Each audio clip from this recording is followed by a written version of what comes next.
අමාදම් විල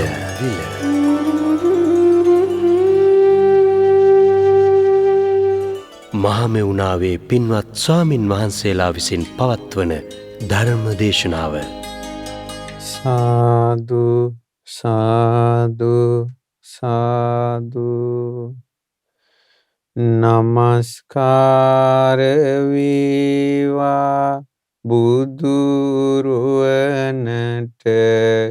සැමදා බුදු හිමි සරණ යමි.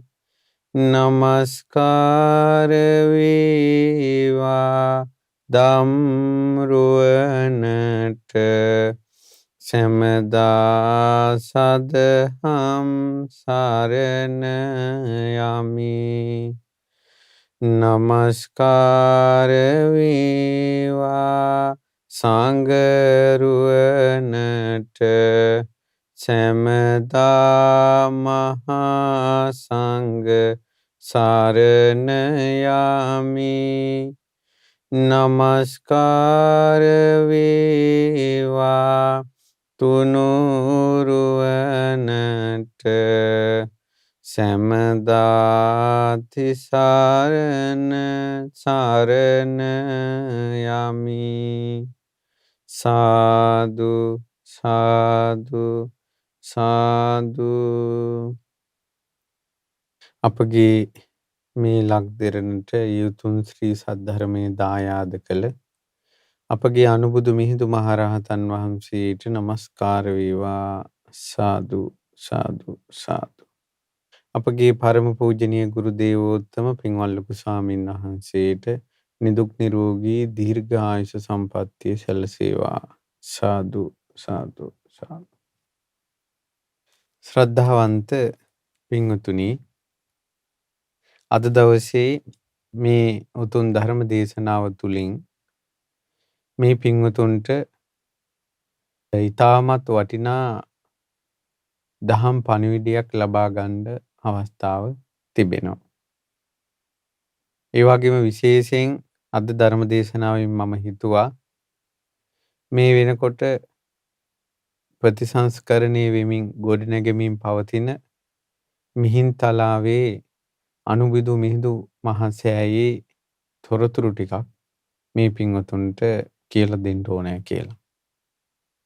ඒ වගේ මේ සෑය කැණීම් කරද්දී මතුවන වස්තුන් පිළිබඳවත් මේ පින්වතුන්ට මතක් කරන්න කියලා කල්පනා කළා.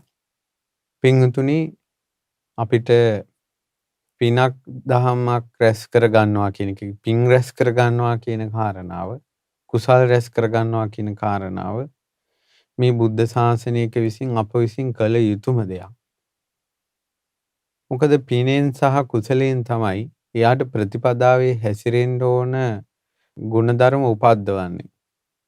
දැන් අපි ගත්තොත් එහෙම සතර සතිපට්ඨානෙ, සතර සම්‍යක් ප්‍රදාන වීරිය, ඊළඟට සතර ඉරිදිපාද, ඊළඟට පංච ඉන්ද්‍රිය පංච බල, ඊළඟට සත්ත බොජ්ජංග ආර්ය අෂ්ටාංගික මාර්ගයේ මේ තමයි ඍජුවම මාර්ගාංගයක් විදිහට. ඒ කියන්නේ අමා මහ නිවන පිණිස ඔහුගේ දිශාව මාර්ගය පෙන්වන්නේ සත්‍තිස් බෝධිපාශික ධර්ම වලින්.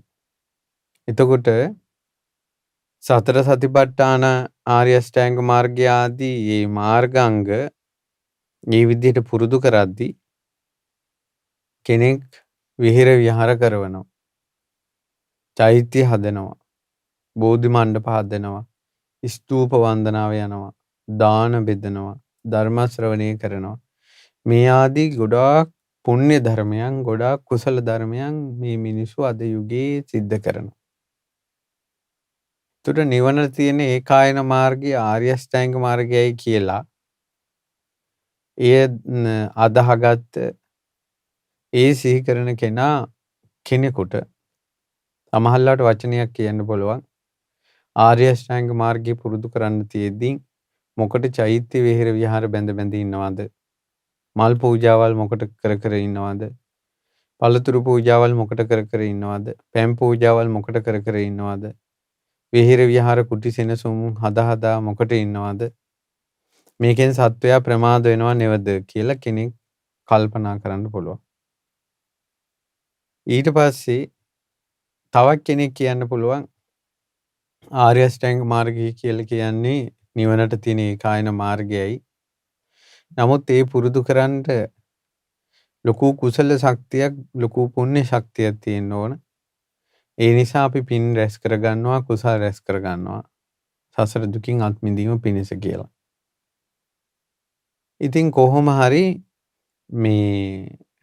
මේ විදිහට සමාජයේ කතා අදහස් තියෙද්දී සහ මිනිස්සු මේ විදිහට දහම් සාකච්ඡාවල් පවත්වද්දී අපි කොහොමද මේක බුදුරජාණන් වහන්සේ සරණ ගිය කෙනෙක් විදිහට අපි කරන කියන දේවල් හරියට තෝරා බේරගන්නේ කොහොමද? මේ පිළිබඳව අදහසක් තියෙනවා මිලිඳු රාජ ප්‍රශ්නේ. මිලිඳු රාජ ප්‍රශ්නයේදී මිලිඳු රජුරෝ නාගසේන මහරහතන් වහන්සේගෙන් අහනවා ස්වාමීනි, ඒ භාග්‍යවත් වූ අරහත් වූ සම්මා සම්බුදුරජාණන් වහන්සේ ලෝකයට කලාතුරකින් පහළ වෙලා මුලැමැද අග පිරිසිදු වූ ධර්මයේ දේශනා කරලා නිවන පිණිස පවතින ඒකායන මාර්ගය වූ ආර්ය අෂ්ටාංග මාර්ගය දේශනා කරනවා. බුදුරජාණන් වහන්සේ වදාළ ඒතානි රුක්ඛ මූලානි ඒතානි අරඤ්ඤායතනානි ඒතානි රුක්ඛ මූලානි ජායත භික්ඛවේ මා පමාදත. අන්න ගස්ගල් වන සෙනසුන් රුක් මුල් තිබෙනවා, ධ්‍යාන වඩන්න මා ප්‍රමාද වෙන්න එපා. ඉතින් බුදුරජාණන් වහන්සේ එහෙම දේශනා කළා තියෙද්දී අද භික්ෂූන් වහන්සේලා මේ චෛත්‍ය හදනවා, බෝධි හදනවා, විහාර හදනවා, මේ විදිහට විහෙර විහාර මේ පින්කම් කරනවා. මේවා කරද්දී බුදුරජාණන් වහන්සේ නිවන පිණිස පවතින ඒකායන මාර්ගය කියලා දේශනා කරපු සතර සතිපට්ඨාන ආදී සත්‍තිස් බෝධිපාශික මාර්ග ධර්ම පුරුදු කරන්න අර භික්ෂූන් ප්‍රමාද වෙනවා නේද? ඒ භික්ෂූන්ට කැපයිද මේ විහෙර විහාර චෛත්‍ය බෝධි ආදී දේවල් හදන එක? ඊට පස්සේ නාගසේන මහරහතන් වහන්සේ වදාලා රජතුමනි, උපමාවක් කියන්න නුවණැත්තාට උපමාවෙන් කරුණු වැටහෙනවා. එක ස්ථානයක රජතුමනි මනාව වැඩි ගිය මුල් කොටසේ අතු නැති මනාව වැඩි ගිය අඹ වෘක්ෂයක් තියෙනවා. මේ අඹ වෘක්ෂයේ අග මේ අතු අග පළදාවට ගන්නවා ප්‍රණීත අඹ. එක්තරා සිද්ධ විද්‍යාධරයෙක්, ඒ කියන්නේ මන්ත්‍ර බලයෙන් ආකාශයෙන් යන පුජ්‍යලෙක් ආකාශයෙන් ඇවිල්ලා අර අඹ ගහෙන් අඹ ගෙඩියක් කඩාගෙන අරගෙන යනවා. එයා ප්‍රණීත රස තියෙන මියුරු අඹය අනුභව කරනවා. එක්තරා දුර්වල පුජ්‍යලෙක් ඔය ගහ ළඟට එනවා. ගහ ළඟට එනකොට මෙයා සිද්ධ විද්‍යාධරයෙක් නෙවෙයි. එතකොට මෙයාට මේ ගහේ තියෙන අඹ ඈත ඉඳලම දැකලා අඹ සුවඳට, පැහැයට, ඇඩේට අඹ ගෙඩිය කන්න ආසයි හිතෙනවා. එහෙම කන්න ආසයි තියලා මෙයාට මෙයා ගහේ නගින්න බෑ, විශාල අඹ ගහක්, මේක අත් දෙකෙන් අල්ලගන්න බෑ ගහ. එතකොට මුල අතුත් නෑ. ඉතින් මෙයා කල්පනා කරනවා මම මේ කොහොමද මේ අඹේ කන්නේ කියලා මෙයා කල්පනා කරලා මෙයා කැලේට යනවා. දැන් රජතුමනි බලන්න අඹ ගහ මෙහි, මෙයා යන්නේ වෙන කොහෙවත්.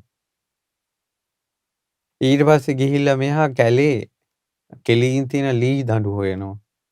බලන් රජතුමනි අඹ කන්න ඕන, අඹ ගහ මෙහි, මේ මිනිසයා කැලේ ලී කපනවා. ඊට පස්සේ අර පොඩි ලී දඬු කපනවා, පුංචි වැල් කපනවා. එහෙම කපලා ඉනි මඟක් හදනවා. රජතුමනි මෙහි අඹ, අන්න අර මිනිස්සෙක් ඉනි මඟක් හදනවා. ඊට පස්සේ අර ඉනි මඟ අඹ ගහ මෙයා උස්සගෙන එනවා. දැන් අඹයි කන්න ඕනේ, මෙන්න බරක් කරගහලා. ඊට පස්සේ අඹ ගහේ තියෙනවා. අඹ ගහේ තියලා මෙයා ඉනි මඟෙන් නගිනවා අඹ ගහට. අඹ ගහට නැගලා එයා රාතු දිගේ පරිස්සමට ගිහිල්ලා අඹ ගෙඩියක් කඩාගෙන භුක්ති විඳිනවා. රජතුමනි අර සිද්ධ විද්‍යාධරයා ආකාශයෙන් ඇවිල්ලා මේ අනුභව කරපු ඒ අඹ ගෙඩියෙත් ඉනිමම් බැඳලා ගිහිල්ලා අනුභව කරපු අඹ ගෙඩියෙත් රසයේ වෙනසක් නැහැ මීරු අඹ. උපමාවක් රජතුමනි මම මේ කිව්වේ. සම්මා සම්බුදු කෙනෙක් ලෝකේ පහළ වෙනකොට කල්ප ගණනක් පෙරුම් පූරිත පින් තියෙන ජනී ජනයා බුද්ධ කාලේ පහළ වෙනවා. 80 මහා ශ්‍රාවකයන් ඇතුළු ශ්‍රාවක පිරිස. ගොඩාක් දෙනා බුදුරජාණන් වහන්සේ සංසාරේ පෙරම් පුරනකොට පෙරම් පුරු සංසාරේ මහ බෝධිසත්වයන්ගේ පිරිවර වෙලා හිටපු අය. සංසාරේ බුදුරජාණන් වහන්සේගේ වචනෙට කීකරු වෙලා හිටපු අය බෝධිසත්වයන්ගේ වචනෙට. බෝධිසත්වයන්ගේ වචනෙට කීකරු වෙලා ළඟ හිටපු අය. සම්මා සම්බුදු කෙනෙක්ගේ වචනෙට කීකරු වීම ගැන අහන්න දෙයක් නැහැ. මේ වගේ ඒ අය පූරිත පින් ඇතිව අහන එකම ධර්ම ශ්‍රවණේ භාග්‍යතුන් වහන්සේගේ ප්‍රතිපදාව මාර්ගයේ පෙන්වීම තුලින් ඔහු ඒ දිශාව කරා යනවා. ඉක්මනින් මාර්ගඵල අවබෝධ කරනවා.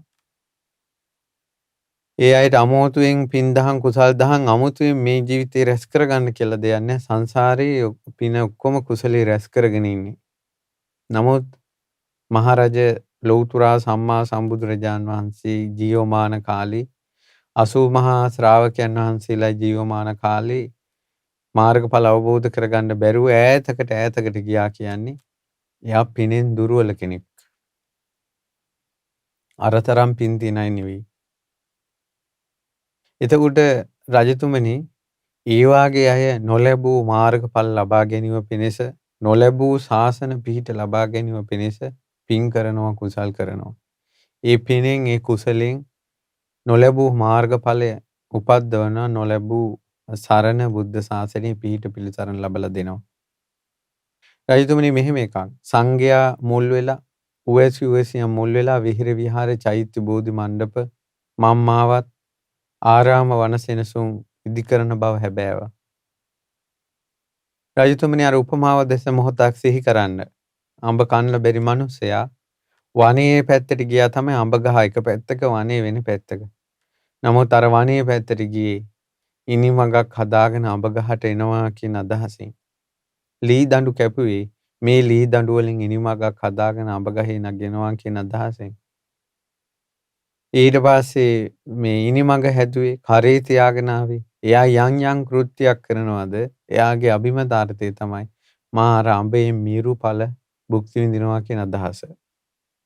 ඒ වගේ මේ සංඝයා විහෙර විහාර කරද්දී ස්තූප කරද්දී ඒ වගේ අරමුණ තමයි මම මේ රැස් කරගන්න පිනෙන් මේ රැස් කරගන්න කුසලෙන් සංසාරේ දුක් ගෙවා දමනවා.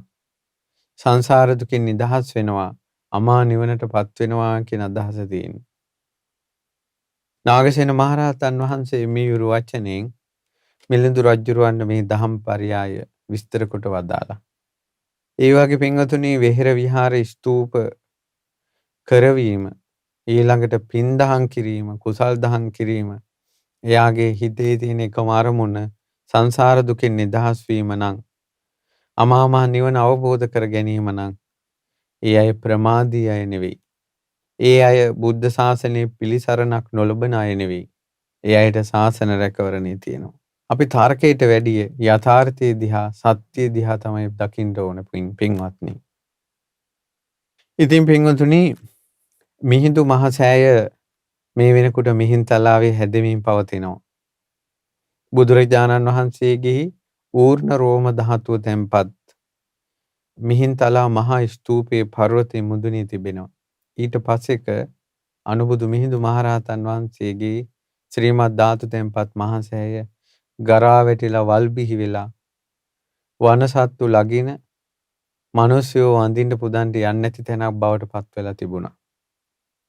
ශ්‍රී මිහිඳුපුර අටවක පින්කම් සංවිධානය කිරීමත් එක්ක පින්වත් ලොකු ස්වාමීන් වහන්සේ ලංකාව පුරා අනුබුදු මිහිඳු මහරහතන් වහන්සේගේ ගුණ ගඳ කියමින් සිංහල ජාතියට කෙලෙහි ගුණ දක්වන්න සිංහල ජාතිය ආධ්‍යාත්මික ගුරුවරයාණන් වූ අනුබුදු මිහිඳු මහරහතන් වහන්සේ කෙරෙහි කෘතගුණ දක්වන්න සිංහල මිනිස්යාව හුරු කෙරෙව්වා පුරුදු කෙරෙව්වා. එහි ප්‍රතිඵලයක් විදිහට තමයි මෙතර ඉක්මනට අනුබුදු මිහිඳු මහරහතන් වහන්සේගේ සෑය ප්‍රතිසංස්කරණය කිරීමට ආරම්භක අවස්ථාව උදා වුණේ. ඉතින් මේ වෙනකොට සෑ රජාණන් වහන්සේගේ මූලික කටයුතු ආරම්භ වෙලා තියෙන්නේ. දැන් ගරා වැටුණ වල් බිහි වුණ සෑයක් පිරිසිදු කළා පිළිසකර කරනවා කියන එක සුළුපටු දෙයක් නෙමෙයි පින්වත්නි. මම ඒක මගේ හිතෙන් හදලා කියන කාරණාවක් නෙවෙයි. මම ඔබට අතීතේ වෙච්ච සිද්ධියක් කියලා දෙන්නම්. පින්වතුනි, අපේ බුදුරජාණන් වහන්සේගේ කාලේ මහරහතන් වහන්සේ නමක් වැඩ හිටියා. මේ මහරහතන් වහන්සේගේ නම පබංකර. මේ පබංකර කියන මහරහතන් වහන්සේ පින්වතුනි බුදුරජාණන් වහන්සේ මුණ ගැහෙන්න ඇවිල්ලා බුදුරජාණන් වහන්සේගේ ධර්මයේ අහද්දී එක ආසනේම අරහත්ත්වයට පත්වෙච්ච කෙනෙක්. ඒ කියන්නේ දෙතැනක බණ අහලා නැහැ. අහපු පළවෙනි බණෙන්ම ඒ ආසනේම අරහත්ත්වයට පත් වුණා. ඊට පස්සේ මේ රහතන් වහන්සේ පස්සේ කාලේ ආපහු දිවසින් බලනවා මම මේ ජීවිතේ නිකලෙස් වෙන්න මම මොකද්ද කරපු පින කියලා. එහෙම බලනකොට මේ ස්වාමීන් වහන්සේට මේ රහතන් වහන්සේට පේනවා මේ පුණ්‍ය සංස්කාරය රැස් කරලා තියෙන්නේ මීට බොහෝ කාලයකට පෙර. මෙයා ඒ කාලේ වනයක් රකින්න කෙනෙක්. ඒ කියන්නේ කැලේ අපි කියමු වන ආරක්ෂක නිලධාරී කියලා අද කාලේ නිලයක් තියෙන්නේ. ඒ වාගේ වන ආරක්ෂක නිලධාරී කෙනෙක් රජයෙන් පත් කරපු. හැබැයි නිලය තලයේම තිබ්බට ගමේ දුප්පත් මිනිසෙක්. මේ මිනිහයා ඉතින් කැලේ කටයුතු බලන්න එහෙ මෙහෙ යනවා. 아무තු කටයුත්තක් නැහැ. යා වනේ බලනවා, රකින්නවා. ඊට පස්සේ මෙයා දැක්කා ගස් වැවිච්ච, අතු කඩාගෙන වැටිච්ච, කටු රැවණි වලින් මේ ගානේ වෙච්ච ධාතු සෑයක්. ස්තූපයක්. හරියට මිහිඳු සෑය තිබ්බා වගේ. එතකොට ඒ සෑය දැකලා මේ පබංකර දැන් රහතන් වහන්සේ දිවසින් දකින්න අර වනකාර්මිකයා ගරු සිතක් ඉපැද්දුවා කියනවා. ඒ කියන්නේ උතුම් සිතක්, ගෞරවණීය සිතක් ඉපැද්දුවා කියනවා. අනේ ධාතු සම්පත් සෑයක් නේද කියලා. බුදුරජාන් වහන්සේගේ ධාතු සම්පත් සෑයක් නේද කියන ගරු සිතක් ඉපැද්දුවා. දැන් ওই ගරු සිත අද ඉන්න වර්තමාන සමාජයට ඉපදෙනවාද කියන ප්‍රශ්නේ තියෙන්න ඕන. අද සෑයකට මේ කොල්ල කුරුට්ටු ගිය ගමන් ධාතු සම්පත් සෑයක් නේද කියන අදහස ගරු සිත නෙවෙන්නේ. ලාමක සිතක් එනවා. හොඳ view එකක් තියෙනවා ෆොටෝ එකක් ගහන්න. හොඳ ලොකේෂන් එකක් කියලා. එතකොට එයාට උපදින්නේ ගරු සිතක් නෙවෙයි. එහෙනම් ෆොටෝ එකක් ගහන්න හොඳයි, ලස්සනයි, ඇවිදින්න හොඳයි. කියලා අර එහෙම එකක් එන්නේ. අනේ බුදු දැන් අපි කියන රුවන්වැලි මහසෑය කියලා. ද්‍රෝණයක් ධාතුන් වහන්සේලා වැඩි ඉන්න සෑය නේද කියලා. ඒ සිත ගරු සිතක්. ඒ චේතනාවයි කර්මය රැස් වෙන්නේ. අඟුලිමාල මහරහතන් වහන්සේගේ 1000ක් ධාතුන් වහන්සේලා වැඩ ඉන්නවා නේද අඟුලිමාල මහසෑයේ කියලා හිතනකොට ඒ උපදින්නේ ගරු සිතක්. මේ ගුණ සෑයට ගියොත් බුදුරජාණන් වහන්සේගේ ග්‍රීවා ධාතුන් වහන්සේ වැඩ ඉන්නවා නේද? ලලාට ධාතුන් වහන්සේ වැඩ ඉන්නවා නේද මේ සීරුවිල මංගල මහසෑයේ කියලා අර ධාතු තැන්පත් සෑයක් නේද කියන එක ගරු සිතක් පින්වත්නි. ඊට පස්සේ මෙයාට ගරු සිතක් ඉපදුණා. මම ඒ අපදානේ තියෙන විදිහට මේ විස්තරය කියන්නේ. කියනවා මට ඒ ගරු සිතක් ඉපදිලා මා මෙසේ කල්පනා කළා. උතුම් ධාතුන් වහන්සේලා තැන්පත් සෑයක් මේ විදිහට වල් බිහි වී තිබෙද්දී ගරා වැටි තිබෙද්දී කටු අකුලින් වැසී තිබෙද්දී අපි සැනසille සතුටේ ඉඳලා මොකටද මේ වගේ සෑයක් දැක අහක බලාගෙන යන්නේක මට සුදුසුද කියලා හිතුණා කියනවා. අන්න රහත් වෙන්න පින් උපද්දවපු සිටිවිල්ල. රහත් වෙන්න පින් උපද්දවපු සිටිවිල්ල. සෑයක් ගරා වැටිලා තියෙද්දි, සෑය වල් බිහි වෙලා තියෙද්දි, කටු රැවණි වලින් වැහිලා තියෙද්දි මම අහක බලාගෙන යන්නේක සුදුසුද කියලා හිතුණා කියනවා. නිවන් දකින්න පින් උපද්දවන අය මේ ලක්දෙරණේ දුර්ලභ නිසා දෝ ඒ වාගේ අය මිහින්තලාවට නොගිය නිසා දෝ මන්දා එකල මිහිඳු සෑය වනයෙන් වැසී තිබුණා. ගස් වලින් වැහි තිබුණා. ගොඩක් වල් ඉවලා තිබුණා. මිනිසුන්ට ගිහිල්ලා දන ගහලා වඳින්න පුළුවන් පරිසරයක් තිබෙන්නේ නැහැ. අනේ අසරට මිනිස්සු ගිහිල්ලා මිහින්තලාවේ අර ආරාධනා ගලට ගිහිල්ලා ෆොටෝ ගහනවා. ඊළඟට වටේ ඇවිදිනවා. අනේ මේ ලක්දෙරණට මේ උතුම් ශ්‍රී සද්ධර්මයේ දායාද කරපු අනුබුදු මිහිඳු මහරහතන් වහන්සේගේ සෑය වල් බිහි වෙලා ගරහා වැටිලා මිනිසුන්ගේ ගෙවල් තට්ටු ගණන් වලට හදාගෙන තියෙනවා. මිනිසුන්ගේ ගෙවල් ලස්සන කරගෙන තිබෙනවා.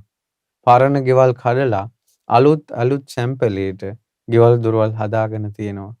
යාන වාහන වලින් මිනිස්සු යනවා. පිට රටවල් වල මිනිස්සු යනවා. ඉඩකඩම් අරගෙන නොයෙක් වෙළඳ ව්‍යාපාර ව්‍යාපෘති ආරම්භ කරනවා.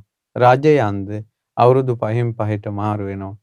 ඔවුන්ද මම්මාවත් හදමින් නොයෙක් කිලිසෙල්ලම් දමමින් මේ රටේ රජකම් කරනවා. අමාත්‍යවරුද නොයෙක් නාමයෙන් පත් වෙනවා. එනමුත් මේ ලක්දෙරණට ශ්‍රී සද්ධර්මයේ දායාද කරපු අනුබුදු මිහිඳු මහරහතන් වහන්සේගේ සෑය ගරා වැටිලා. ගරු සිතක් ඉපදෙන්නේ කාටවත්. සෑය වල් බිහි වෙලා මේ ලංකාවට පින්පව් ගැන කියලා දුන්නේ මිහිඳු මහරහතන් වහන්සේ. කුසල් අකුසල් ගැන කියලා දුන්නේ මිහිඳු මහරහතන් වහන්සේ. මේ ලංකාවේ පුරාවටම ධාතු ස්තූප තියෙන මිහිඳු මහරහතන් වහන්සේ නිසා.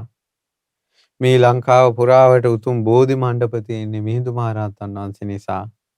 මේ ලක් දෙරණේ පිරිත් හඬ ඇහෙන්නේ මිහිඳු මහරහතන් වහන්සේ නිසා. මේ ලක් දෙරණේ සාදු හඬ ඇහෙන්නේ මිහිඳු මහරහතන් වහන්සේ නිසා.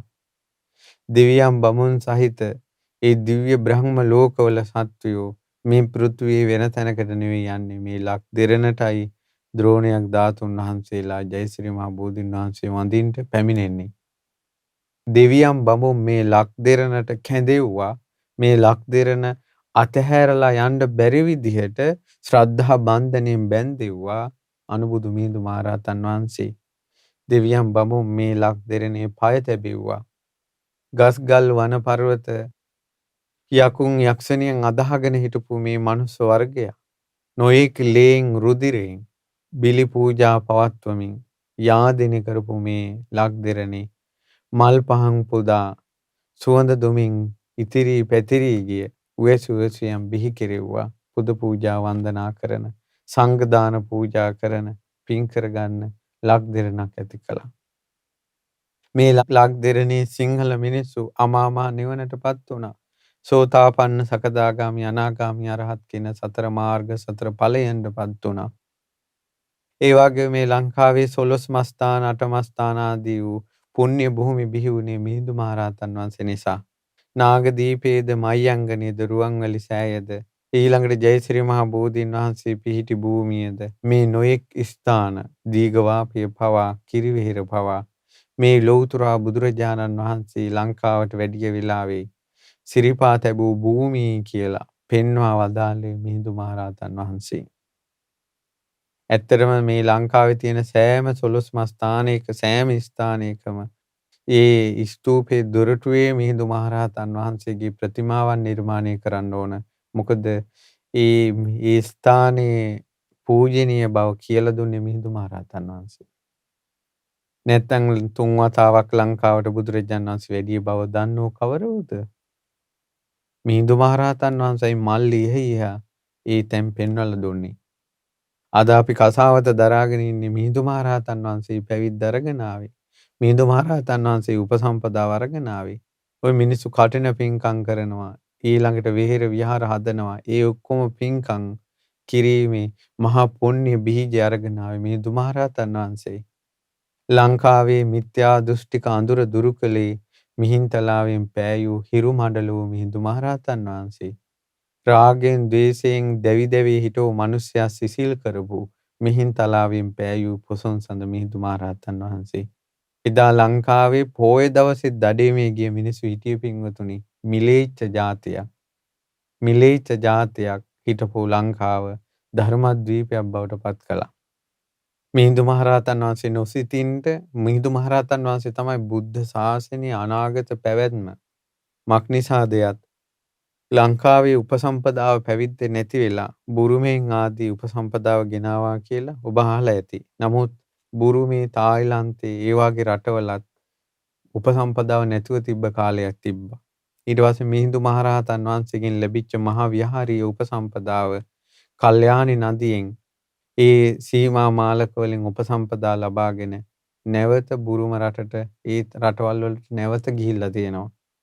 එතකොට ඒ රටවල් වලට මහා විහාරයෙන් උපසම්පදාව ගියා. ඒ රටවල් වල උපසම්පදාව රැකුණා, ලංකාවේ නැසුණා. ආයි ලංකාවෙන් ගිහිල්ලා අර උපසම්පදාව අරගෙන ආවා. හරියට අනතුරකට කලින් මේ නිධානයක් තැන්පත් කරලා තිබිලා අනතුර පහ වුණාට පස්සේ ආයි නිධානය ගොඩ දාගෙන එයින් යැපෙනවා වගේ එකක් තමයි මේක උනේ. ඉතින් ඒ නිසා මිහිඳු මහරහතන් වහන්සේ නිසාමයි මේ සෑම සම්පතක්ම තියෙන්නේ.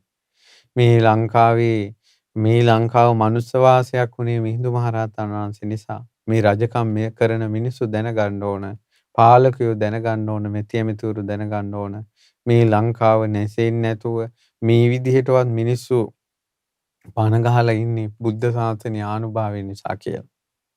ඒ ලක්දෙරණට ශ්‍රී සද්ධර්මයේ දායාද කරපු රාජ මහා අමාත්‍යවරු තමන්ගේ රාජ්‍යයෙන් තමන්ගේ වස්තුවෙන් මේ ලංකා ද්වීපයෙන් මිහිඳු මහරහතන් වහන්සේව පිදුවා.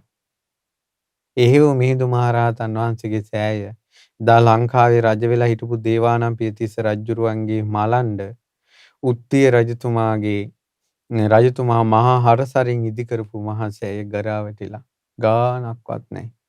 ඉතින් අපි පාලකයෝ ගෙන්නලා මුල් ගල් තියලා, මැති ඇමතිවරු ගෙන්නලා මුල් ගල් තියලා, විහෙර විහාර පෙන්නලා මේවා කරනවා. හැබැයි අය කරනවා යනවා ආයෙ මතක නැහැ.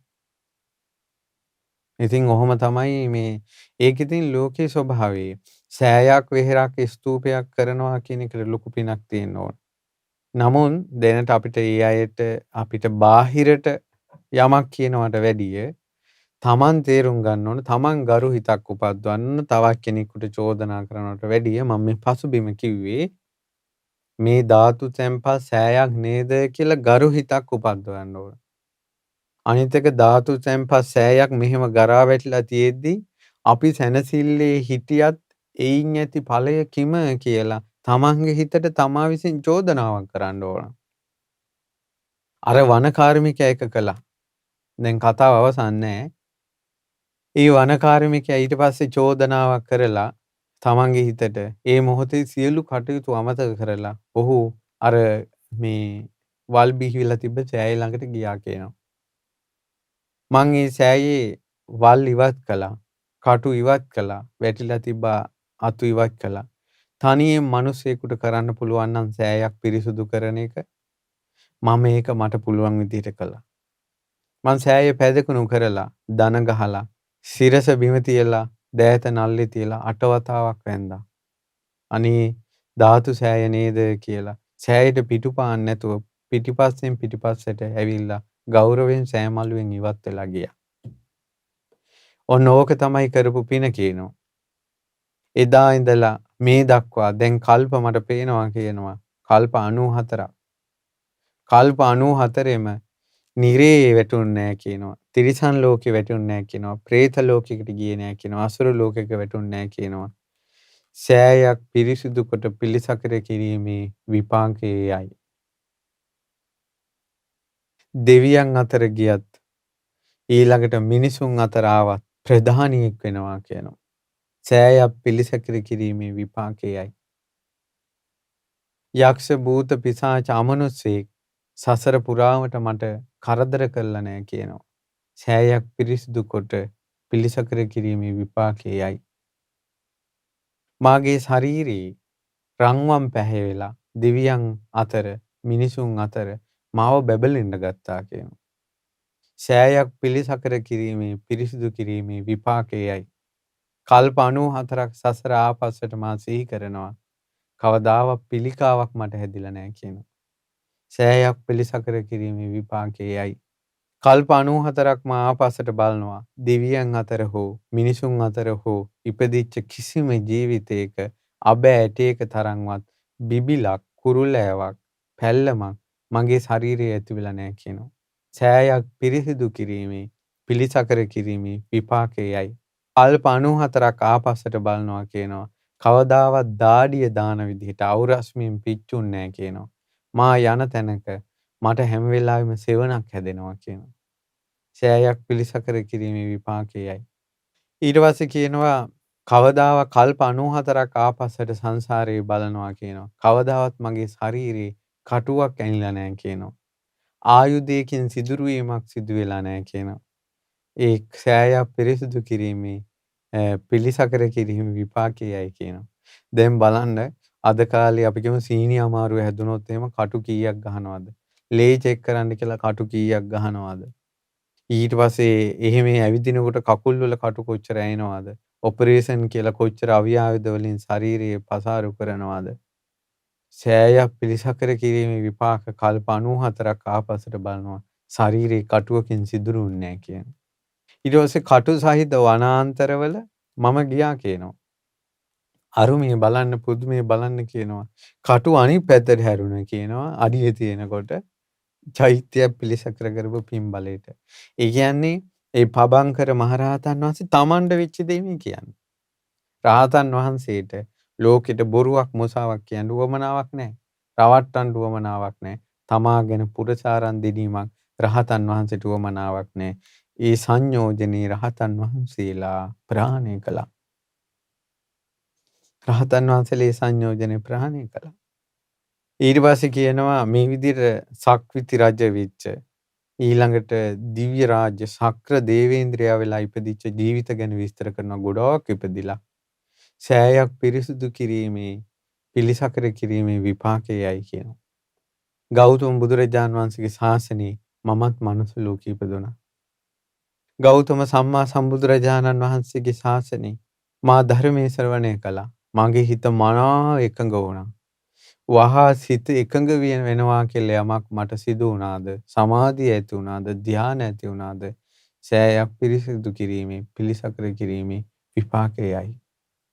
ලෞතර සම්මා සම්බුදුරජාණන් වහන්සේ ධර්මයේ දේශනා කරනකොට එකම ආසනයේ ඉඳලා ඒ එකම ආසනෙන් අරහත්ත්වයටපත් වුණා කියනවා. ආපු වෙලාවෙම එකම ආසනේ මා අරහත්ත්වයටපත් වුණා කියලා යමක් ඇද්ද? අහෝ ස්තූප පිරිසුදු කිරීමේ පිළිසකර කිරීමේ විපාකයේ දෙස බලන්න. මම දාෂ්ට සමාපatti ලබා ගත්තා. ත්‍රිවිද්‍යාව ලබා ගත්තා. බුදුරජාණන් වහන්සේ ගෞරවයෙන් ඇසුරු කළා. මේ වනාහි පබංකර මහරහතන් වහන්සේගේ සංසාර අපදානය. එතකොට බලන්න අපි නොදන්නවා වුණාට සද්ධාවෙන් කරපු දේ. ඔහු මේ මහා පුණ්‍ය සංස්කාරයට පෙළඹෙව්වේ ගරුසිත. අනේ ඒකයි මම ඔය පහුගිය දවස්වල ධර්ම දේශනා කරද්දි කිව්වේ පන්සලේ සෑමලුවේ වල් ඉවලා බෝමලුවේ බෝකොළ වැටිලා ඊළඟට හතර පීරුවේම බල්ලෝ බලල්ලු පැට්ටු දැම්මට පස්සේ ගෙනත් දාන්නේ පන්සලට. පන්සල මේ ජරා වෙලා මිනිස්සු ටයිල් අල්ලපු ගෙවල් වල තට්ටු ගෙවල් වල ගෙවදර ලස්සන මල් හදාගෙන ලස්සනට ඉන්නවා. ලෞතුරා බුදු කෙනෙක්ගේ වෙහෙර හිතන්නේ චෛත්‍ය හාන්දුරන්ගේ චෛත්‍යය කියලා. බෝධි හාන්දුරන්ගේ බෝධිය කියලා හිතන්නේ. විහාරේ හාන්දුරන්ගේ විහාරය කියලා හිතන්නේ. අනේ බුදු කෙනෙක්ගේ සෑයක් නේද? බුදු කෙනෙක් සම්බුදු වෙන මොහොතේ සෙවන සැලසූ බෝධිය නේද? බුද්ධ ප්‍රතිමාව තැන්පත් විහාරේ නේද කියලා ගරුසිතක් උපදවන්නේ. මොකක් හරි හාන්දුරොත් එක කෝන්තරයක් හරි කහටක් හරි තිබ්බොත් ඒ කහට මුළු පන්සල පිටින්ම යවනවා.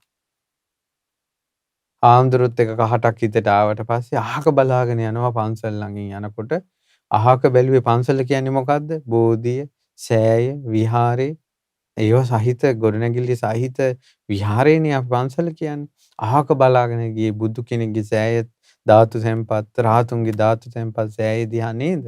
බෝධිය දිහා නේද? ඒ සෑයට බෝධියට විහෙරට පිටුපාගෙන ගියාපු කර්මය සංසාරේ එන්නේ නැද්ද? මේ පව් ඔක්කොම ගෙවා දමන්න අපගේ අනුබුදු මිහිඳු මහරහතන් වහන්සේගේ සෑයට වත් පිළිවෙත් කරන්න ඕන. දැන් සෑයේ කටයුතු ආරම්භ වෙලා තියෙනවා. මේ පෙබරවාරි මාසේ වෙනකොට සෑයේ පාදමේ කටයුතු සිද්ධ වෙනවා. ඉන් මාසයක් අමාරක් ගිය තැන ඔබගේ අතින්ම ගඩොල් තැන්පත් කරලා ගඩොල් බඳින්න අවස්ථාව ලැබෙනවා.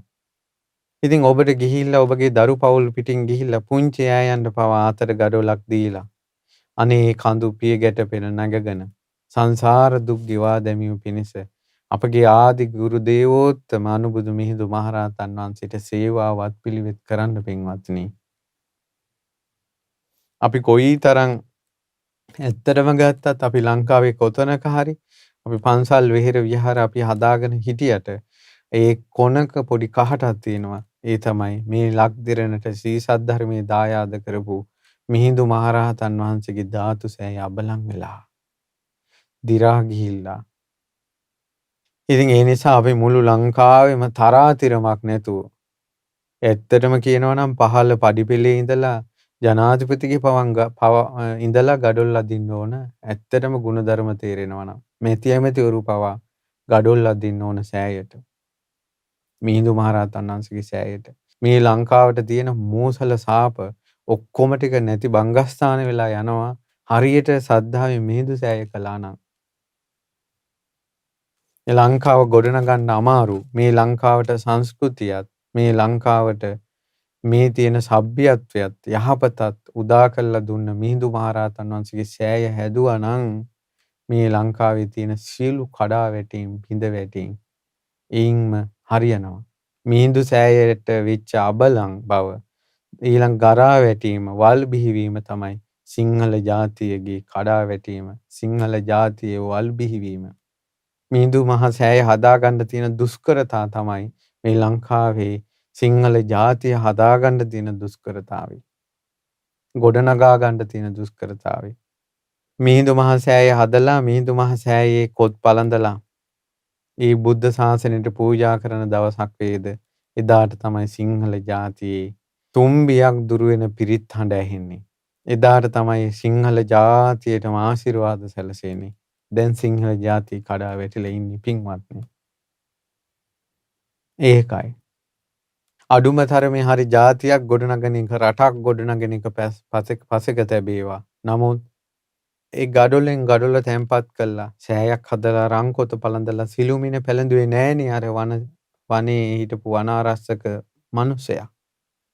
තමන්ට ශක්ති පමණින් වල් ටික ගලවලා සුද්ධ කරලා සෑයට වැන්දා.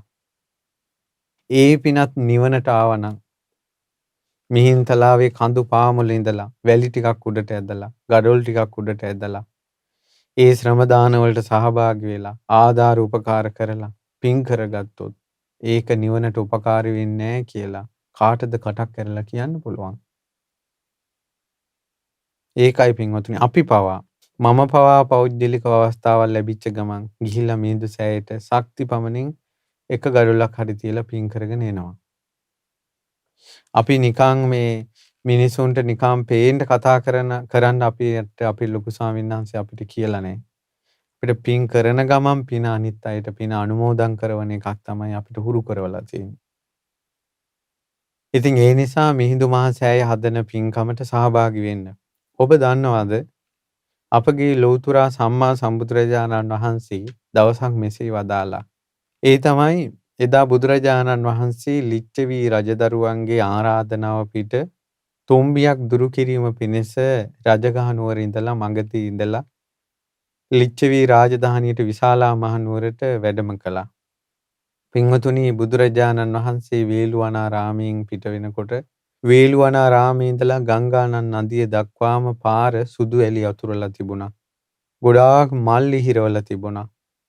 ඒ කියන්නේ සිරිපා තබනකොට සිරිපා මලේ ඉරෙන තරම් මල් ඉහළ තිබුණා. දෙපැත්තේ මල් මාලා තිබුණා. ඊළඟට බුදුරජාණන් වහන්සේට ලස්සන මුතුකුඩ රහතන් වහන්සේලාට මුතුකුඩේ සෙව්වා. බුදුරජාණන් වහන්සේ මේ උපහාර පූජා මැද්දේ වඩිද්දී ගංගානං ගඟේ නාගරාජයෝ ගංගානං ගඟ හරහා නොයෙක් මාණික්‍ය මල් ඒ වගේම ඡත්‍ර පූජාවන් සිද්ධ කළා. විශාලාවේ ලිච්ඡවී රජදරුවොත් එවැනි පූජාවන්ම කළා. ආපහු වඩිනකොටත් ඒ වගේ දෙවියන් බමුණු සහිත ලෝකයාම පූජා කළා. මේකට කියනවා ගංගාරෝහණ වරණාව කියලා. ඉතින් පින්වතුනි දම්සභා මණ්ඩපේ කතාවක් ඇති වුණා. භාග්‍යවත් බුදුරජාණන් වහන්සේට මේ අසිරිමත් පූජා සිද්ධ වෙන්නේ බුද්ධානුභාවය නිසා නේද කියලා. සියල්ල දන්නා වූ සියල්ල දකිනා වූ ලෞතුරා සම්මා සම්බුදුරජාණන් වහන්සේ සංඝයාට වදාලා පින්වත් මහණෙනි බුද්ධානුභාවය නිසා නෙවෙයි මේ පූජාව මෙවැනි වූ පූජා සිද්ධ වෙන්නේ මා සංසාරයේ කළ එක්තරා පිනක විපාකයක්. ස්වාමීනි භාග්‍යතුන් වහන්සේ දේශනා කරන සේක්වා. පින්වත් මහණෙනි එක්තරා ජීවිතයක මම බ්‍රාහ්මණයෙක් කියලා හිටියා. මාට පුත්‍රයෙක් ඉපදුනා. මේ පුත්‍රයා හරි විමුක්තිකාමී. ඔහු යෝන් වියටපත් වුණාට පස්සේ මගෙන් ඇවිල්ලා ඇහුවා පියාණෙනි මේ දුකෙන් නිදහස් වීමක් ඇද්ද? සංසාරයෙන් නිදහස් වීමක් ඇද්ද? ඒ විමුක්තියට මාහට යන්න ඕන.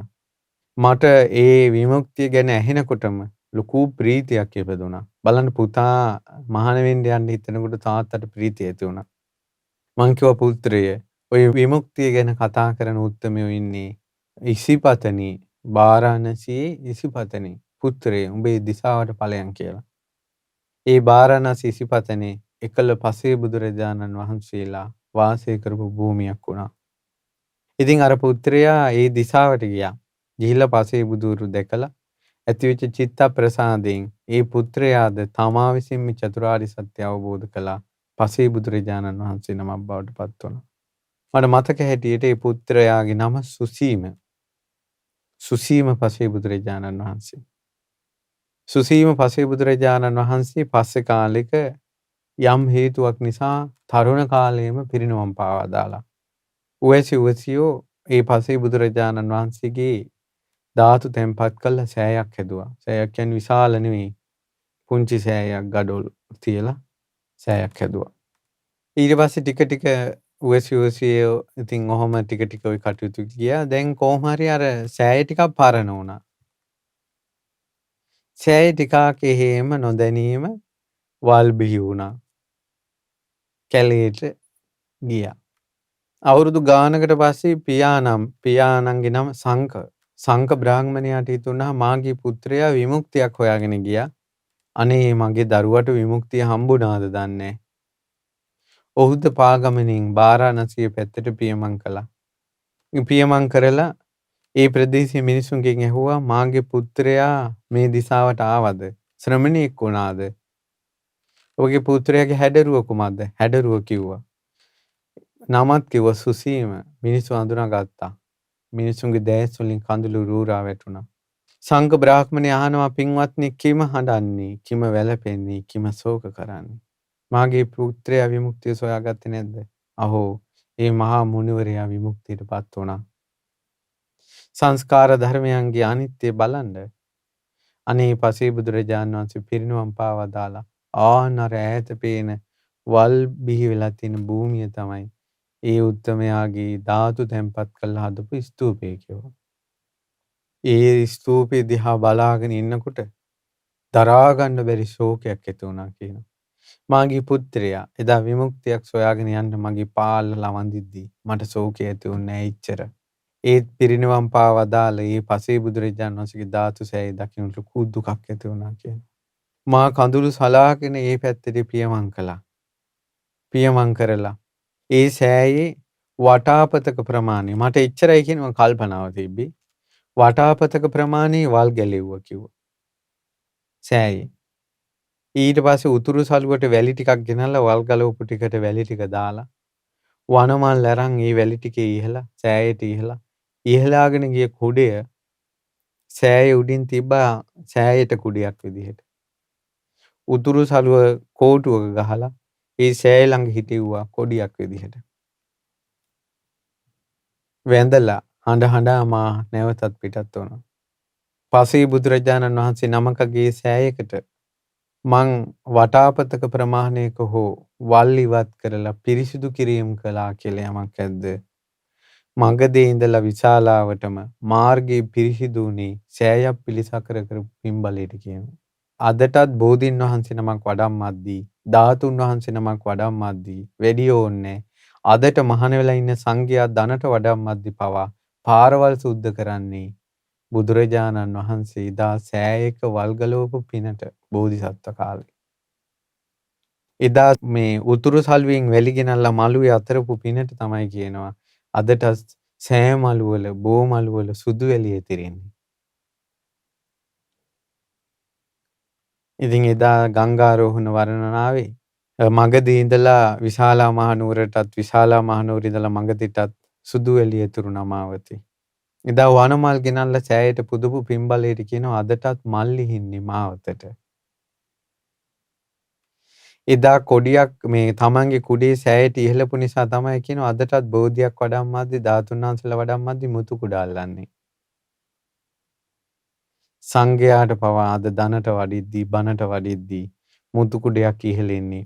එදා සෑයකට කුඩයක් ඉහළපු පින්බලේ අදටත් විපාකයි. තමන්ගේ දරුවන්ටත් විපාකයි ඒක. එදා කොඩියක් පළඳපු තමන්ගේ උතුරු සළුව කොඩියක් කරපු නිසා තමයි බුදුරජාණන් වහන්සේ වඩින මාවතී දජපතා කෙසුනේ කියනවා. අදටත් ධාතුන් වහන්සේ නමක් වඩම්මද්දී බෝධියක් වඩම්මද්දී දෙපස කොඩි දාලා පතාක එසවෙන්නේ එහි පින්බලයට කියනවා. ඊට පස්සේ එදා මල් වලට පැන් ඉස්සා කියනවා. පැන් කෙන්ඩියෙන් අරන්. ඒක තමයි කියනවා විශාලා මානුවරට සිරිපා තබද්දී පොකුරු ඇසි ඇති උනේ. මේ විදිහට පිනේ විපාක අපි දන්නේ නැති වුණාට මේ සෑයක් පිළිසකර කරනවා කියන එක ගොඩනගනවා කියන එක ලේසි දෙයක් නෙවෙයි. එදා වසඹ රජතුමා තමන්ගේ ආයුෂ ගෙවී තිබෙද්දී මේ ගරා වැටිලා තිබ්බ සෑයවල් පිළිසකර කරන්න ගත්තා. රාජ්‍යයෙන් අවුරුදු 12කට ආයුෂ තිබුණ රජතුමා අවුරුදු 44ක් මේ ලක්දෙරණේ දිට්ඨ ධම්ම වේදිනිය වශයෙන් මාරක දුරු වෙලා ආයුෂ වැඩි වුණා. නිසා මාරක දුරු වෙලා ආයුෂ වැඩින පින්කම තමයි ගරා වැටුණු සෑයවල් පිළිසකර කිරීම. මේ ලංකාවේ මිනිස්සයාට බැලු අත මාරකනේ පින්වතුනි. මිනිස්සුયો එළියට ගියත් වැටිලා මැරෙනවා. පාරේ හැප්පිලා මැරෙනවා. ඊළඟට මිනි මැරුම් සිද්ධ වෙනවා. පොඩියෝ මැරෙනවා. බෙහෙත් වස විස මේ වෙලා මැරෙනවා. අසංගත වලින් මැරෙනවා. අඩු වයසෙන් මැරෙන මාරක හැමතැනම තියෙනවනේ. මාරක දුරු වෙන මහා පින්කමක් තමයි සසරේ පවා මාරක දුරු වෙන සෑයවල් පිළිසකර කරවීම, ගරා වැටුණ සෑයවල් ගොඩ නැගීම. ඒ නිසා පින්වතුනි අපි මේ විදිහට පුළුවන් තරම් පින්දහම් කුසල් දහම් රැස් කරගන්නට ඕන. ඊළඟට මතක තියාගන්න මේ මනුස්ස ජීවිතේ විතරයි ධාතු පූජා කියලා එකක් තියෙන්නේ. ස්තූප පූජා කියලා එකක් තියෙන්නේ. දැන් කවුරු හරි මැරිලා ගිහිල්ලා බුද්ධ ශාසනයක් නැති තැනක ඉපදුනොත් එහෙම එතන ධාතු වන්දනා නැහැ, බෝධි වන්දනා නැහැ, චෛත්‍ය හදනවා කියලා එකක් නැහැ, බෝධි හදනවා කියලා එකක් නැහැ. හරි. ඔබ නමුත් කරගත්ත යම් පින්බලයකට දෙව්ලොව ඉපදුනොත් දෙවියන්ට චෛත්‍ය හදනවා කියලා එකක් නැහැ. ධාතු කරඬු ස්තූප මවන්න පුළුවන්. හැබැයි තමන්ගේ අතින් පියගට පෙළ නැගගෙන ගඩොල් වැලි ඔසවාගෙන ගිහිල්ලා ස්තූපයන් කරවන පින ඒ විදිහට දෙවිවරුන්ට නැහැ. බ්‍රහ්මයන්ට පවා නැහැ. නාගයින්ට පවා නැහැ. මනුස්ස ලෝකේමයි තියෙන්නේ මේ දුක්ගෙන සෑයක් හදලා ඒ පෙම්බලෙන් දුක් ගෙවන පින. ඉතින් ඒ නිසා මේ අවසාන යුගයයි පින්වතුනි ධාතු පරිනිර්වාණය වැඩි ඈතක නෑ. අපිට මේ පුංචි අවුරුදු 50 ලොකු කාලයක් වගේ පේනවා වගේ තමයි ධාතු පරිනිර්වාණය ලොකු කාලයක් වගේ පේනවා. ඒ දීර්ඝායුෂ තියෙන දෙවිවරුන්ට දෙව්ලෝපං පිනැත්තන්ට මනුස්ස ලෝකේ පේනවා. චූටි කාලයයි මිනිස්සු ඉන්නේ. ධාතු පරිනිර්වාණය චූටි කාලෙකින් වෙනවා. ධාතු වැඩි ඉන්න සෑයවල් ගරා වැටිලා ධාතු වැඩි ඉන්න කරඬු ධාතු මන්දිර ඔහේ තියෙනවා පුද පූජා සත්කාර කර පින් කරගන්නේ. ඉස්සර මිනිස්සු නිතර ධාතු පූජා ධාතු ක්‍රීඩා වේදෙනවා කියලා කළා තියෙනවා. කියන්නේ තමන්ගේ හිත පිනා යන අරමුණක් තමයි ධාතුන් වහන්සේලාට වඳින පුදන එක. ඒ ධාතු වන්දනාව නැති වෙලා දැන් යනවා. පින්වතුනි මේ අවසාන යුගයයි. කුසලයක් පිනක් කරගන්න අවසාන යුගයයි. මහා ධාතු පරිනිර්වාණාදී වැඩි ඈතක නැහැ. දැන් ධාතු සෑයවල් හදන්න ඕන. දැන් බෝධින් වහන්සේලාට උපස්ථාන කරගන්න ඕන. ධාතුන් වහන්සේලා වඳින්න ඕන, උපස්ථාන කරගන්න ඕන. ඒව කරන්න මේ මනුස්ස ජීවිතේ මේ නිවුස් බලා මේ රටේ ලෝකේ තියෙන ඒවාට ගැන බැන කියලා හලා ඕපාදූප කිය ඉන්නවට වඩා විඳින දුක් මදිද මේ සංසාරෙට ওই විදිහට තවමත් ඇලුම් කරන්නේ. මේ සංසාර දුකෙන් නිදහස් වෙන්න ආස කරන්නේ නැද්ද? පින්වතුනි බුදුරජාණන් වහන්සේලා කල්ප අසංඛ්‍යයකිනුත් සමහරවිට එක බුදු කෙනයි. කල්ප 100කටත් බුදුවරු දුර්ලභයි. බුදුරජාණන් වහන්සේ නමක් නැති තැනක ධාතු සෑයක් කියලා නෑ. බෝධි නෑ, සංඝ දාන නෑ, ධාතු වන්දනා නෑ. මොනවත් නෑ බුද්ධ ශාසනයක් නැති කාලයක. බුද්ධ ශාසනයක් තියෙන කාලෙත් මේ මහා පිං කුසල් අහිමි කරගත්තොත් එහෙම අවසානයේ බුදුවරු නැති කාලෙක ඉපදිලා පංචකාමයෙන් පංච දුස්චරිතෙන් දස අකුසල් වලින් වෙලී මිත්‍යා දෘෂ්ටියෙන් බැඳිලා මහා අකුසල් කරගෙන සතර අපායේ මහගෙදර කරගෙන මෙතෙක් බුද්ධ ශාසන අහිමි වුණා වගේ ඉදිරියටත් බුද්ධ ශාසන අහිමි කරගෙන පරක් තෙරක් නොපෙරෙන සංසාරයට වැටේවි. ඕවා නුවණින් කල්පනා කරනකොට බය හිතෙන්නේ නැද්ද? පින්පව් විශ්වාස කරන්නේ නැද්ද? ආයෙ මැරිලා උපදිනවා කියලා විශ්වාස කරන්නේ නැද්ද? මේ සංසාරේ අපිට ලැබිච්ච අහිමි වූ දේ තමයි බුද්ධ ශාසනය. උරුම වූ දේ තමයි ජරා මරණ. ශෝක පරිදේව දුක්ඛ දෝමනස්ස. ඒව උරුම කරගෙන යයි. මේකත් අහිමි කරගන්න එපා කියලයි මේ බණපදේ කියන්නේ. මේකත් අහිමි කරගන්න එපා. අනුබුදු මිහිඳු මහරහතන් වහන්සේගේ සෑය පිළිසකර කරලා මේ පුණ්‍ය නිධානය ගන්න. තමා සමග එන අනුගාමික නිධානයක් වූ තමන්ටම පීඨ පිළිසරණ තියෙන මහා පුණ්‍ය විපාක තියෙන ස්තූප පිළිසකර කිරීම මහා ස්තූප ගොඩනැගීමේ පින උරුම කරගන්න. ඒ පුණ්‍ය නිධානය ගන්න. මිහිඳු මහ සෑය හදද්දී ওই නිධානය තමයි පහළ වෙන්නේ. ධාතු නිධානයේ සෑය ගැබේ තියෙනවා. ධාතු නිධානයේ වට කළා තමයි අපි සෑය හදලා පුණ්‍ය නිධානය අපිට ගන්න. ඉතින් ඒ නිසා පින්වතුනි අනිවාර්යයෙන් මිහිඳු මහ සෑය හදන එකට මේ ලංකාවේ මේ බණපද ඇහෙන තැනක ඉන්න කෙනෙක් මොනම ආකාරයෙන් කාලයෙන් ධනෙන් ශ්‍රමයෙන් මොන ක්‍රමෙන් හරි සම්බන්ධ වෙන්න. ශ්‍රම දානවලට ඒ ඔබට ශ්‍රද්ධා රූපවාහිනියෙන් ඒ වගේම දැනුම් දෙන ටෙලිෆෝන් නම්බර ඇති ඒ ටෙලිෆෝන් නම්බර වලට කතා කරලා ශ්‍රම දානයට දිනයක් දාගෙන ඒ දිනේට තමන් ගිහිල්ලා ශ්‍රම දාන කරන්න. ගඩොල් පෙරහැරකින් ගිහිල්ලා ගඩොල් පූජා කරන්න. වැලි පූජා කරන්න. චූටි අයන්ගේ අතට පවා පුංචි ගඩොල්ලක් දෙන්න. මිහිඳු සෑයට පුදන්න කියන්න. මහාම පිනක් අපිට අනුබුදු කෙනෙකු බඳු මිහිඳු මහරහතන් වහන්සේගේ ධාතු සෑයයි. අපේ ආදි ගුරු දේවෝත්තමයන් වහන්සේට කරන ගුරු උපහාරයයි. අපි ලැබූ සදහම් දායාදයට කරන කෘතගුණ පූජාවයි. මිහිඳු මහරහතන් වහන්සේගේ සෑයට කරන අරහන්ත මහා පූජාවයි. දුර්ලභ මනුස්ස ජීවිතයක කරන මහා ධාතු පූජාවයි. ගෞතම බුද්ධ ශාසනයේ ලබන පුණ්‍ය නිධානයේ පිළිසරණයි. ඒ ලබා ගන්න. කණ්ඩායම් වශයෙන් යන්න. ඊළඟට වැලි අදින්න. ඊළඟට විශේෂ ශ්‍රම දානයක් කරන්න මිහින්තලියට ගියාට පස්සේ ඒ තමයි විශේෂ ශ්‍රම දානය තමයි ගඩොල් වැලි අදිනවා වගේම යම් වෙලාවක් පැයක් විතර අරගෙන පිරිසිදු කිරීම කටයුතු කරන්න. තැන් තැන් වල පොලිතින් දාලා තියෙනවා නම් ඊළඟට කෑම පාර්සල් දාලා තියෙනවා නම් ඉතින් මොන හරි ඒවා තියෙනවා නම් ඒ ඔක්කොම එකතු කරන්න.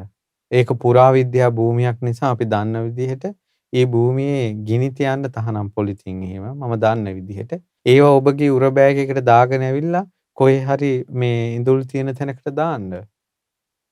විශේෂ පින්කමක් කරන්න පිළිසකර පිරිසිදු කිරීම කරලා.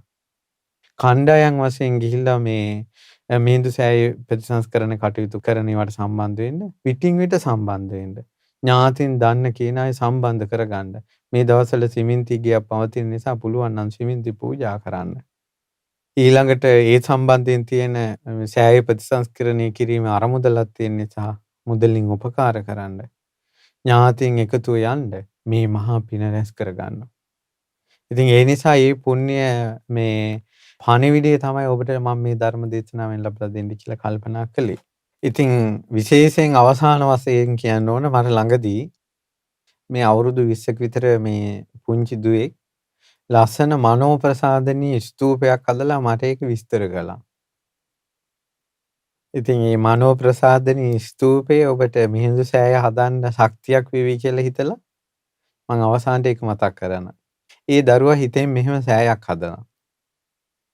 ඒ තමයි මේ සම්පූර්ණ මහ පොළොව බදාමයක් කරගෙන සතර මහා සාගරයේ ජලයෙන් බදාමේ අනලා මහමේරු පර්වතයෙන් ගඩොල් කපලා සෑයක් හදලා ඊළඟට මේ සක්වල තියෙන සුදුවන් වලාවෝ කිරිසයුරේ සුදුවන් දියරෙන් දිය කරලා හුණු පිරියම් කරලා සෑම සක්වලකම තියෙන චන්ද්‍ර මණ්ඩල එකතු කරලා රංකොත හදලා සෑම සක්වලකම තියෙන හිරු මණ්ඩලවල් එකතු කරලා සිළුමිණ පලන්දවලා ඊළඟට සෑම දෙවිවරුන්ගේම සෑම බ්‍රහ්මයන්ගේම සෑම නාගයන්ගේම දිව්‍ය සලු වලින් කංචුකයක් අරගැසලා පුම් මඳාරා පරසතු මල් ඉසරවලා මේ නොයෙක් තරු ඒ සෑයට ගුවනින් ඇදහැලෙන පිච්ච මල් කරලා ඊළඟට ඒ දෙවියන්ගෙන් බ්‍රහ්මයන්ගේ ශරීරයෙන් විහිදෙන ආලෝක ඒ ස්තූපේ වටා දැල්වූ පහන්සේ තබලා අබෑටයක් පමණ නමුත් බුදුරජාණන් වහන්සේගේ ධාතුන් වහන්සේ නමකට ওই විදිහේ මහ සෑයක් කළොත් ගගන තලයේ නැමැති නිල්වන් තනකොළ පිට්ටනියේ ඒක මගෙන් ඇහුවා යෙදුව ඒ බුදුරජාණන් වහන්සේගේ අබෑටයක් පමණ ධාතුන් වහන්සේට ඒ සෑයත් ඇතිද කියලා ඇහුවා. ඒ සෑය ඇතිද කියලා ඇහුවා. උත්තරේ තමයි එහෙමවත් බුදු කෙනෙක්ගේ ධාතුන් වහන්සේ නමකට කරන උපහාරය එපමණකින්වත් ප්‍රමාණවත් නැහැ පින්වත්නි. බුදුරජාණන් වහන්සේ අනන්ත ගුණ ඇතිසේක. සකල සම්පත්තියෙන් පිදුම් ලැබීමට සුදුසු වනසේක. ඒ භාග්‍යතුන් වහන්සේගේ හදමණ්ඩලෙන් උපන් ඖරස පුත්‍ර වූ මේ සදහම් දායාදේ හදමණ්ඩලිය රඳවාගෙන ලක්දෙරණට පැමිණි මිහිඳු මහරහතන් වහන්සේගේ සෑය මේ විදිහටවත් හදන එකට අපි සම්බන්ධ වුනේ නැත්නම් අපේ මනුස්සකමෙන් අපේ සිංහලකමෙන් අපේ බෞද්ධකමෙන් ඇති ඵලයකින්ම ඒ නිසා මේ ධාතු උපහාරයට ඈත රටක ඉඳලා වුණත් සාදු කියලා අනුමෝදන් වෙන්න. ඉතින් මේ පින්දහම් රැස් කරගෙන ගෞතම බුද්ධ ශාසනයේ දුර්ලභ පින්කම් කරගන්නටත් ශාසන රැකවරණේ සලසා ගන්නටත් වාසනාව ලැබේවා කියලා එක හිතින් පිහිට පතනවා ආශිර්වාද කරනවා. අනුබුදු මිහිඳු මහරහතන් වහන්සේගේ අරහත් ගුණේ ආනුභවයෙන් ඔබට සිත් වේවා. තෙරුවන් සරණයි. නමෝ බුද්ධාය. අමා දම් විල